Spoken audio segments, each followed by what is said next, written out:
Assalamualaikum warahmatullahi wabarakatuh. Sahabat Cita, mari kita belajar supaya kita paham dan hidup kita tambah bahagia.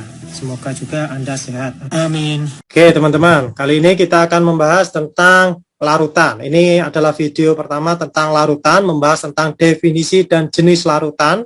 Kadang ada yang salah mendefinisikan larutan, sehingga ketika diberi contoh juga salah, ya nggak bisa membedakan ya. Lalu berkaitan dengan komponen larutan, nanti ada pertanyaan kenapa gula itu larut di dalam air, sedangkan naftalena itu tidak larut di air. Ya. Bagaimana pembentukan larutan dan aturan like dissolve like, ya. Serta soal dan latihan. Oke, mari berpikir kritis, mana yang termasuk larutan? Oke, silakan Anda jawab. Di antara gambar-gambar tersebut, gambar nomor 1 sampai nomor 7, manakah yang termasuk larutan? Ya, mana sajakah yang termasuk larutan? Oke, silakan. Nomor 1, Bapak. Nomor 1, larutan. Kenapa? Karena air itu larutan. Air itu? Larutan. Air itu larutan. Kurang tepat kalau air itu larutan. Ayo, nomor 1. Nomor 3, Bapak. Izin menjawab, Bapak. Oke, raise hand ya. Silakan raise hand. Nah, supaya saya kelihatan ya. Oke, silakan. Jawab. Iya. Zal. Saya, Bapak. Iya. Nomor 1 itu larutan, Bapak. Soalnya terdiri dari 2 senyawa antara gula dan juga air. Oke, pintar. Nomor 1 larutan karena terdiri dari pelarutan zat terlarut ya, gula. Yeah. Gula itu zat terlarutnya ya. Dan air itu pelarut. Oke, selain nomor 1 yang larutan mana lagi? Izin jawab, Bapak. Ya, silakan. Bisa ya. Nomor 3, Bapak. Nomor 3. Kenapa nomor 3? Karena terdiri dari 2 unsur, yaitu sugar dan water, dan akan larut ketika ada penggesekan pada mulut atau lidah. Oke ya, nomor 3. Nah, jawaban yang benar berkaitan larutan ini karena terdiri dari pelarut dan zat terlarut ya. Sugar dan water ya. Waternya ini apa? Sebagai apa? Pelarut ya. Nah, sedangkan gulanya ini zat terlarut. Ini gambar es ya, es yang di dalamnya ada gulanya. Oke, sip. 1, 2 itu larutan. Next, nomor 2. Izin menjawab, Bapak. Minuman berkarbonat, silakan. Ya, untuk minuman berkarbonat itu juga larutan, Bapak. Soalnya karbon dioksida larut dalam air, Bapak. Oke, Peter ya, karbon dioksida larut dalam air, berarti larutan. Next. Yo, nomor berapa lagi yang larutan? Nomor 4, 5, 6, 7. Kalau bukan larutan Anda sebutkan apa dia ya. Nah, kan Anda sudah belajar tentang jenis materi ya. Oke. Ada lagi yang jawab? Nomor 4 dan 5. 4 dan 5 itu apa ya? Larutan atau bukan? Oke, silakan. Alvan, silakan Alvan. Nomor 7 itu bukan larutan, Bapak. Apa kalau bukan larutan? Nomor 7 ini gambar apa? Koloid. Gambar susu. Susu termasuk? Koloid. Koloid, pintar. Oke, next. Yang belum terjawab. 4, 5, 6. Oke. Belum bisa terjawab, kita lanjutkan materinya ya. Ada jawabannya ya. Larutan 1 sampai 4 ya, 1 sampai 4. 1, 2, 3, 4 itu berupa larutan ya. 1, 2, 3, 4 ini berupa larutan ya. Terdiri dari pelarut dan zat terlarut. Sedangkan nomor 5, emas palsu ini, besi sulfida ini merupakan senyawa ya, merupakan senyawa. Kalau senyawa ini komposisi dari unsur-unsurnya itu berbanding sebagai bilangan yang bulat dan sederhana ya. Tertentu dia ya. Lalu ada lagi campuran heterogen, ya. Nomor 6 ini adalah campuran heterogen. Nah, komposisinya ini terserah yang nyampur, ya. Terserah yang nyampur, dan sifat-sifatnya ini sifat-sifat masing-masing zat campuran ini masih ada, ya. Besi, misalkan ada campuran belerang besi, ketika diberi magnet maka besinya ini akan tertarik oleh magnetnya. Kalau belerangnya ya tentu saja tidak, ya. Nah, nomor 7 ini adalah koloid. Oke, seperti itu.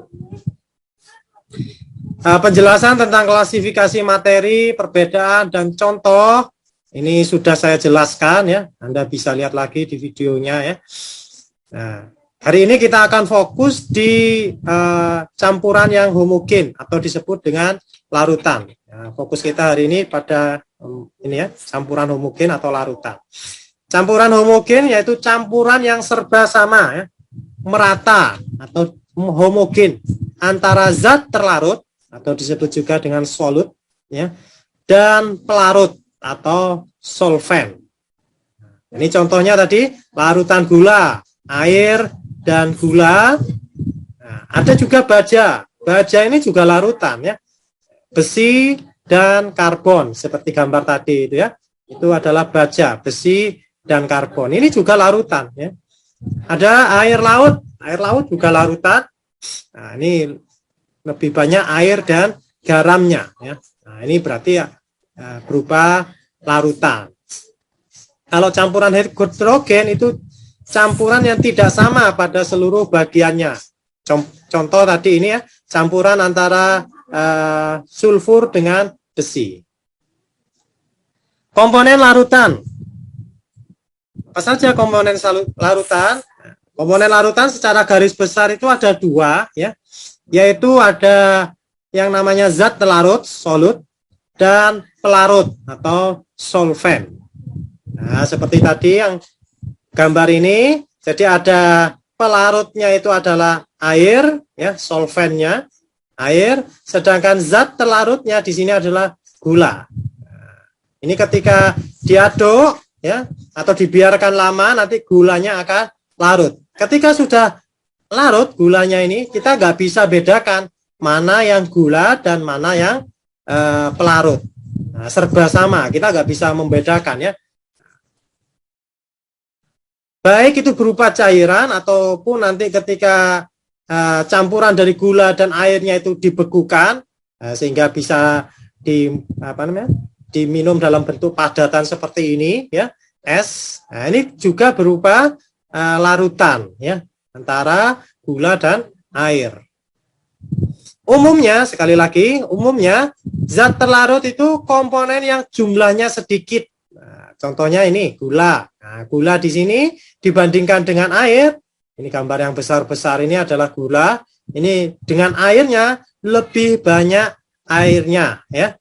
Nah, sehingga zat terlarutnya ini lebih sedikit umumnya, ya.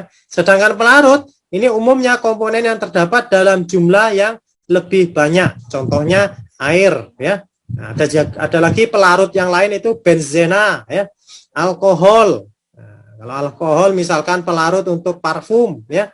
Nah, sehingga parfum ini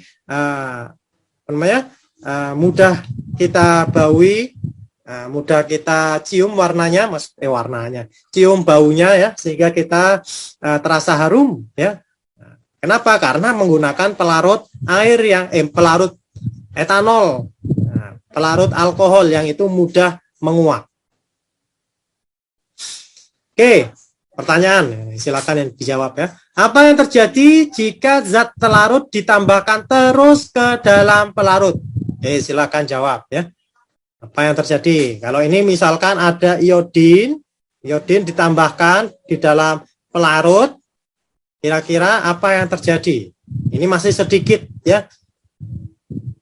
Nah, jika zat telarutnya jumlahnya lebih sedikit, jauh lebih sedikit daripada pelarut, kira-kira apa yang terjadi? Silakan jawab.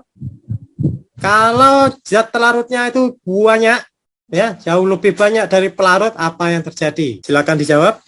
Kalau zat telarutnya jumlahnya lebih sedikit, jauh lebih sedikit daripada zat pelarut, maka akan larut apa enggak? Tidak, Pak. Tidak akan larut. tidak akan larut. Kenapa? Ini zat terlarutnya lebih sedikit ya daripada zat pelarut, maka akan mudah untuk itu Pak, terlarut. Maka lebih mudah larut ya. Kalau zat terlarutnya itu lebih dikit, dia akan mudah larut atau dia akan larut ya. Jika zat terlarutnya banyak, misalkan ini ditambah terus dengan iodin, sampai iodinnya itu banyak, maka suatu saat iodinnya itu tidak akan larut. Pada gambar ini siapakah zat terlarut dan siapakah pelarutnya pada gambar ini? Kira-kira siapa ya? Di sini ada iodin, ada alkohol. Siapakah pelarut, siapakah zat terlarut? Alkohol sebagai zat pelarut, yang iodin sebagai zat terlarut. Kenapa kira-kira? Karena jumlah dari alkohol lebih banyak dari iodin. Jumlah alkohol lebih banyak daripada iodin. Oke, menurut teman Anda seperti itu, sehingga alkohol itu adalah pelarut, sedangkan iodinnya itu adalah zat terlarut. Oke, kita teruskan ya.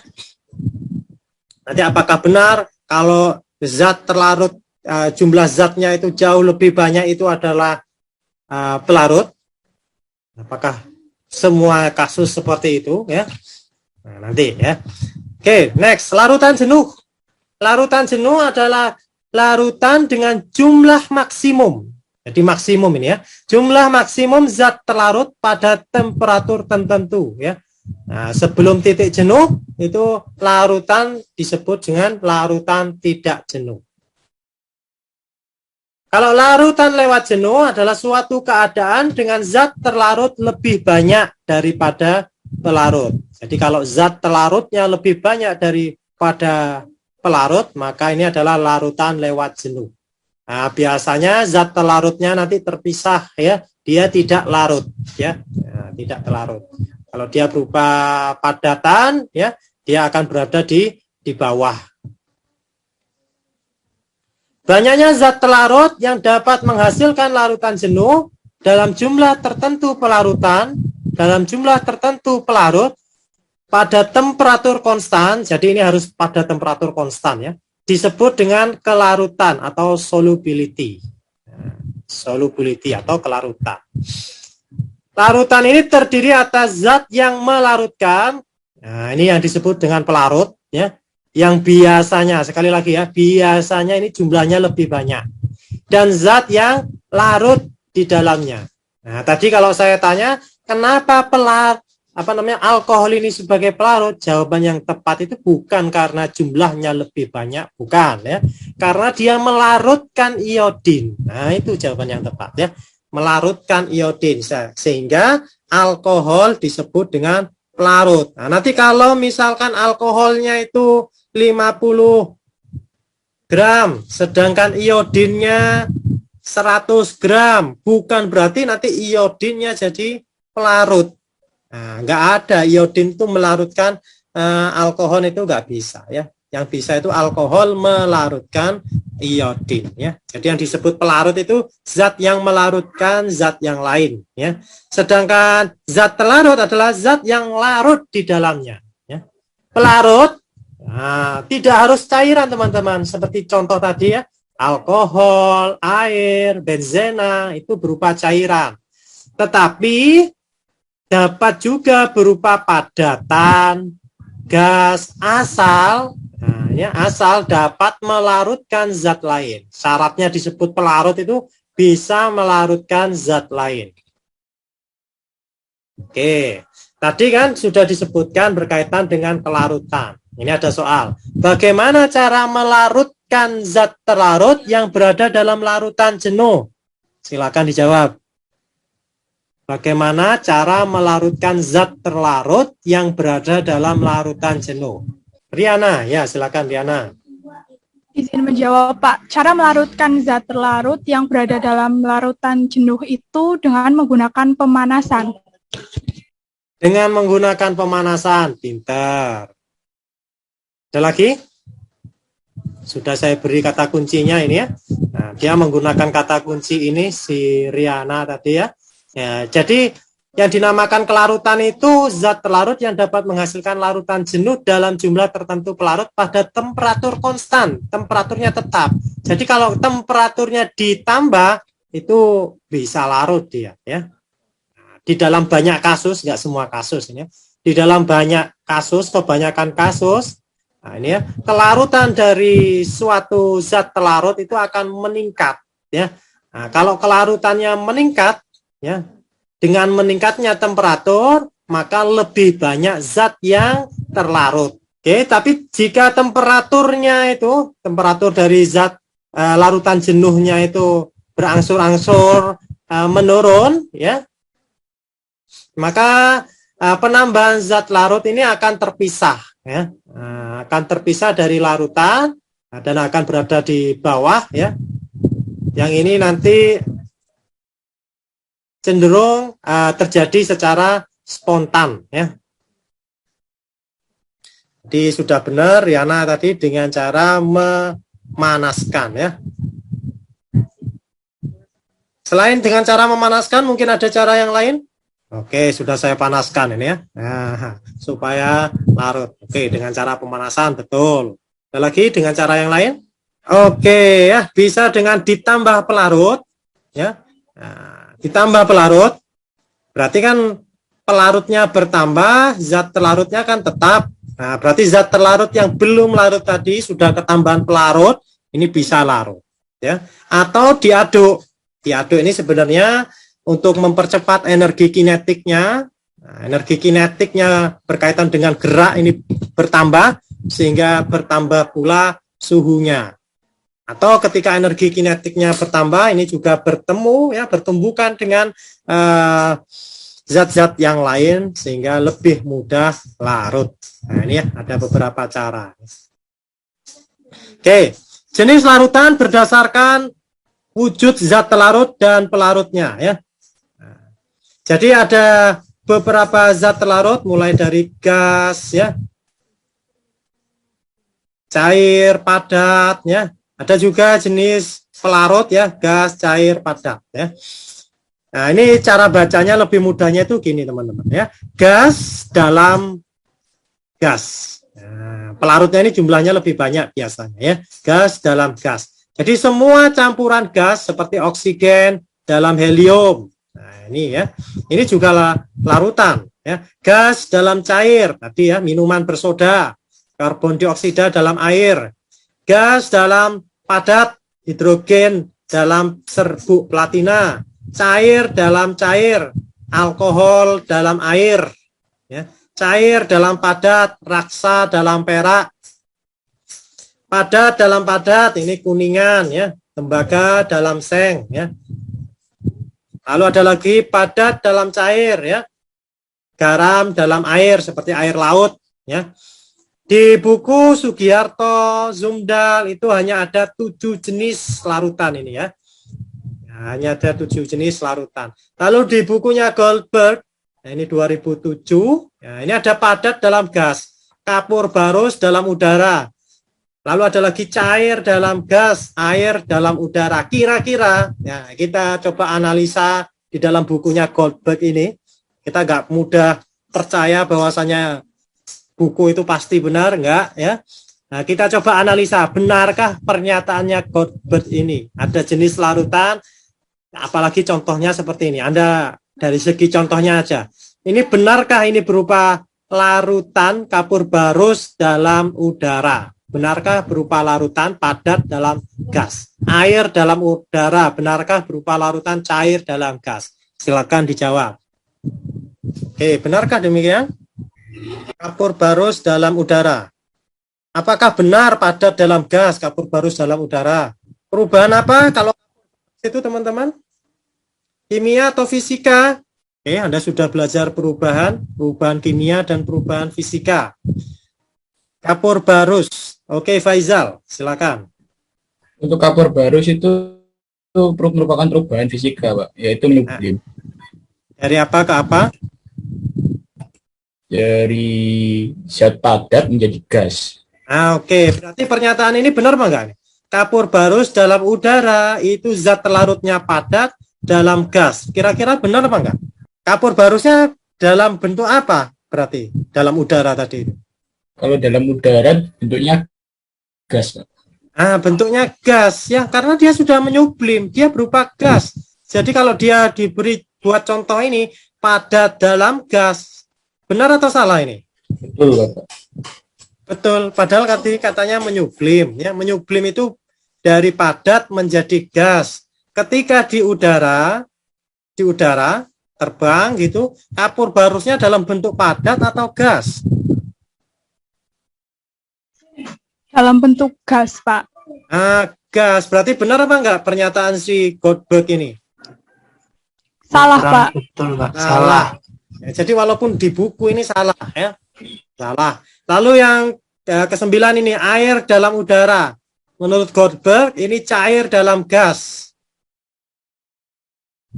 Betul apa salah? Salah, Pak. Kenapa? Karena airnya sudah berubah bentuk menjadi uap atau gas, Pak. Oke, airnya dalam bentuk gas ya. Nah, ini salah. Dia membuat dari sininya salah ya. Berarti ini gas dalam gas ya. Air dalam bentuk gas itu bisa dilihat apa enggak, teman-teman? Tidak bisa, Pak. Tidak bisa. Tidak bisa. Dikit banget ya. Blok gas airnya dikit sekali. Betul Pak enggak?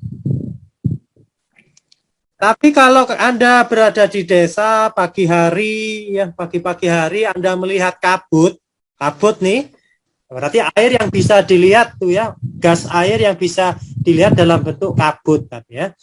Nah, kalau kabut air dalam udara itu berupa larutan atau berupa koloid?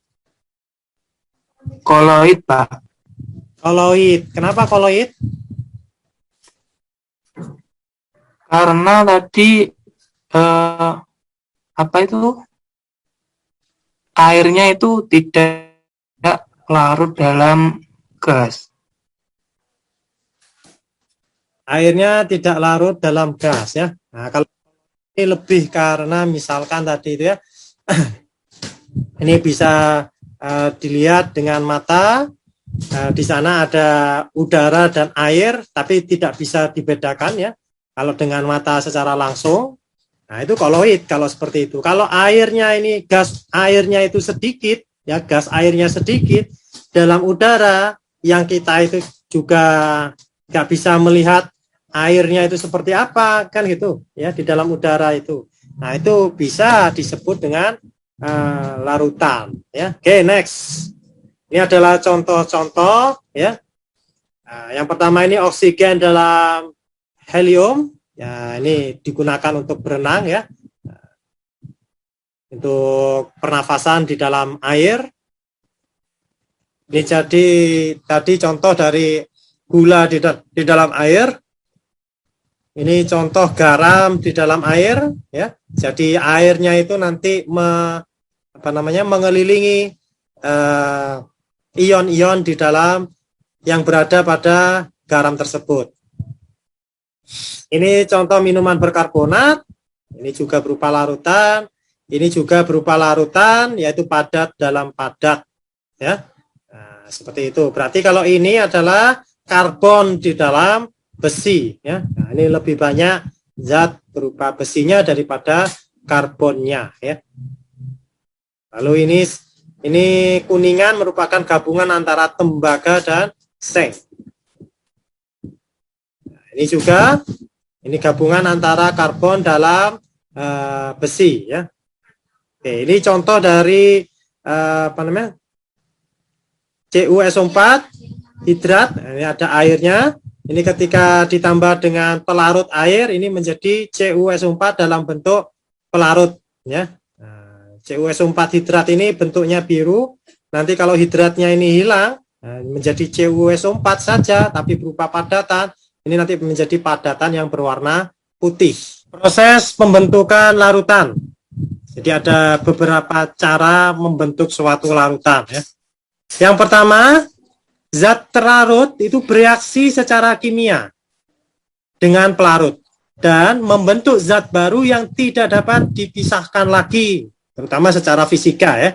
Nah, jadi membentuk zat baru, karena membentuk zat baru berarti sifatnya juga baru ya, berbeda dengan sifat dari zat sebelumnya. Contohnya oksida asam dalam air ya. Nah, misalkan ini ada gas SO3, ini ditambah dengan air dalam bentuk liquid tentunya ini ya, menjadi larutan ya, H2SO4 ya, larutan asam sulfat dari oksida asam. Lalu ada lagi oksida basa. Oksida basa dalam air ini akan menghasilkan larutan yang bersifat basa.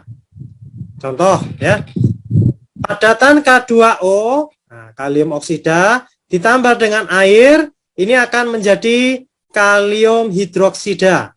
Yang ini berupa larutan. Nah, jadi ini membentuk zat baru ya, membentuk zat baru. Oke, pertanyaannya ya, silakan dijawab. Fosfor pentaoksida ketika ditambah dengan air kira-kira menghasilkan apa, teman-teman? Silakan dijawab. Fosfor pentaoksida ditambah dengan air menghasilkan apa? Seperti contoh di atasnya ini ya. Menghasilkan asam ataukah basa? Yang pernah Anda dengar berkaitan dengan fosfor? Kira-kira asam ataukah basa? Yo, berpikir. Asam, Pak. Basa, Pak. Menghasilkan basa? Asam, Pak. Asam. Asam, Pak. Asam apa? Fosforik. Asam fosforik. Kalau ini asam apa ini? H3PO4, insya Allah sudah ya, sudah dipelajari ketika SMA ya. Asam? Asam fosfat. Asam fosfat. Asam fosfor, Pak. Asam fosfat. Ya. Nah, P2O5 ini ya, fosfor pentaoksida adalah rumus empiris. Ya, ini rumus empiris ya. Dari rumus kimia P4O10 ya. Ini berupa padatan kristal putih yang berfungsi sebagai pengering atau istilah lainnya itu pendehidrasi ya. Yang sangat kuat. Jadi dia bisa menangkap oksigen yang berada di udara, misalkan demikian, untuk pengering ya. Fosfor pentaoksida ya. Nah, ketika ditambah dengan air dia menghasilkan asam fosfat. Oke. Selain dengan bereaksi, nah ini zat terlarut ini bisa membentuk zat tersolvasi dengan pelarut. Contoh ini ya.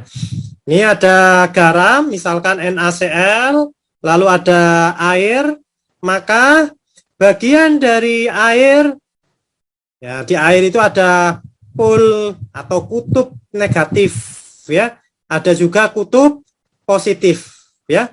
Air itu kan H2O. Kalau di dalam model ini yang merah itu adalah oksigen, yang biru ini adalah hidrogen.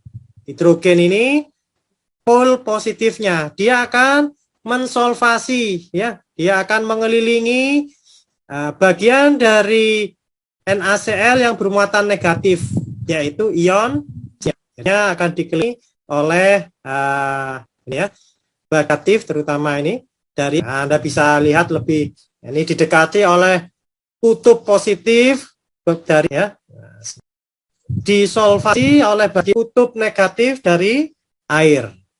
Terjadi solvasi yaitu pengurungan partikel zat terlarut oleh molekul pelarut. Ya, jika pelarutnya air disebut dengan hidrasi. Ya.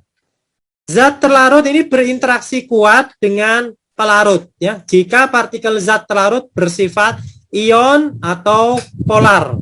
Ya. Nah, juga bersifat polar, like dissolved. Nah, yang sama itu saling melarutkan, ya, bisa melarutkan. Jika zat terlarut berupa ion, maka terjadi gaya ion dipol. Gaya ion dipol yang lebih kuat daripada gaya dipol-dipol. Nah, lebih lengkapnya nanti ketika Anda belajar tentang ikatan kimia ya. Setelah materi ini Anda belajar ikatan kimia. Oke, bisakah dipisahkan? Caranya gimana? Oke, ada yang tahu? Setelah terjadi larutan gula, ataukah larutan garam, bisakah dipisahkan? Kalau bisa, caranya seperti apa? Silakan dijawab. Cukup mudah ya. Kalau Anda pernah lihat orang-orang yang membuat garam ya dari air laut, nah caranya gimana ini? Ya? Disaring? Nah, kata anak saya yang SD ini disaring. Kira-kira bisa disaring apa enggak NaCl-nya ini? Ketika sudah larut di dalam air bisa disaring? Izin menjawab Bapak. Setahu saya kalau pembuatan garam itu dengan cara dikenakan matahari Bapak, itu berarti H2O-nya yang menguap sehingga tersisa NaCl-nya saja. Oke, berarti bisa dipisahkan kan? Nah, cara itu disebut Bisa Bapak. Iya, bisa dipisahkan. Berarti caranya itu disebut apa? Pemanasan. Pemanasan ya. Itu fisik atau kimia? Fisika Bapak. Nah, fisika ya. Dipanaskan jadi dalam bentuk cairnya itu diuapkan ya. Tadi bisa dengan menggunakan sinar matahari ya. Alhamdulillah Indonesia itu sinar mataharinya itu sampai ke Indonesia dalam jumlah yang banyak ya. Alhamdulillah, sehingga bisa digunakan untuk memanaskan air laut ya. Sehingga yang tersisa garam ini bisa digunakan ya. Jadi garam di Indonesia ini sangat banyak teman-teman ya. Nah, kalau Anda jadi pemimpin jangan sampai ngimpor garam, kasihan petani garam ya. Apalagi ketika panen garam ya, Anda pemimpin malah mengizinkan impor garam ya, itu sama dengan mengkhianati rakyat sendiri ya. Panen, apalagi panen beras ya, ternyata pemimpinnya boleh ya mengizinkan impor beras ya, yang dulu katanya sebelum jadi pemimpin tidak akan ya mengizinkan seperti itu, ternyata ketika jadi pemimpin malah mengizinkan. Nah, itu enggak baik teman-teman ya. Nah, harapan saya mudah-mudahan Anda jadi pemimpin yang baik. Oke, pinter ya, bisa dipisahkan secara fisika ya. Dengan cara diuapkan ya. Nah, nanti kalau misalkan di kimia itu ada namanya labu destilasi ya. Dengan menggunakan labu destilasi itu dipanaskan dulu zat terlarutnya sehingga pelarutnya itu menguap. Pelarut yang menguap itu bisa didinginkan ya dengan menggunakan kondensor, dan akhirnya uap tadi itu akan menetes ya menjadi zat cair lagi. Proses pembentukan larutan yang ketiga ya terjadi bila molekul kedua zat bersifat nonpolar. Nah, kalau sebelumnya itu kan bersifat polar dengan polar. Nah, kalau yang ketiga ini kedua zat ini bersifat nonpolar. Antara molekul zat terlarut dan pelarut hanya terdapat gaya London yang relatif lemah. Akibatnya proses pelarutan lebih lama dibandingkan dengan solvasi. Kalau solvasi tadi itu cepat ya, pengurungan tadi cepat ya. Karena ya tadi ya ada zat ionik ya, dengan ikatan ionik, lalu ada pelarutnya itu yang bersifat polar. Pelarut yang bersifat polar tadi mensolvasi ion-ionnya. Nah, kalau ini lebih lambat karena ini bersifat non-polar. Contohnya ya, benzena dan larutan karbon tetraklorida. Ini rumus struktur dari benzena ya, C6H6. Ini adalah CCl4-nya. Jadi gaya London itu seperti apa? Ini contohnya ya. Ini saya gambarkan dalam bentuk ini karena lebih mudah ya. Misalkan ini ada apa namanya? Atom Ne. Nah, atom Ne ini di dalam Ne ini tentu ada elektron-elektron ya. Ada kalanya suatu saat itu ada bagian dari atom Ne itu yang sebagiannya itu jumlah elektronnya lebih kecil sehingga ini jadi pol positif ya. Nah, kutub positif. Nah, kalau muatan positifnya itu nggak penuh, ini lambangnya seperti ini teman. Ya, Beda dengan pada ionik tadi ya. Kalau ionik kan tidak pakai lambang seperti ini ya. Ini pol positif, ketika elektronnya banyak ini menjadi pol negatif.